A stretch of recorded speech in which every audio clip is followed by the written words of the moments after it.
Kot arhitekt morate biti verjetno zadovoljni, ne, da te 3 stolpe ostale tukaj kot skeleti, da bodo dokončane in dobile neko tisto svojo končno podobo, kot ste si jo zamislili.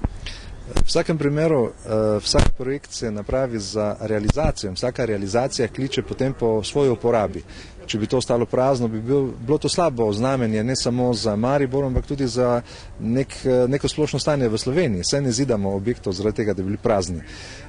To, da se je v nekem dobrem trenutku pojavil investitor, je, kot rečemo, dobra okoliščina, ki bo dala za let morda še kakšnim drugim projektom, ki so zaenkrat še tako malo v pripravi, pa se še ne ve, ali bi šli z njimi naprej ali ne. Vendar mislim, da vsi, ki kakorkoli pri tem projektu sodelujemo, smo veseli, da je do te točke prišlo. Ste tu imeli v mislih recimo predvsem Slavijo ali še kakšne druge projekte? Imel sem v mislih predvsem Slavijo, zato ker tudi mestni center rabi nek investicijski zagon. Mestni center je področje, ki mora ustvariti nek nasprotni pol Evroparku. Danes se je mestno življenje preselilo v Evropark, kar je v bistvu slabo.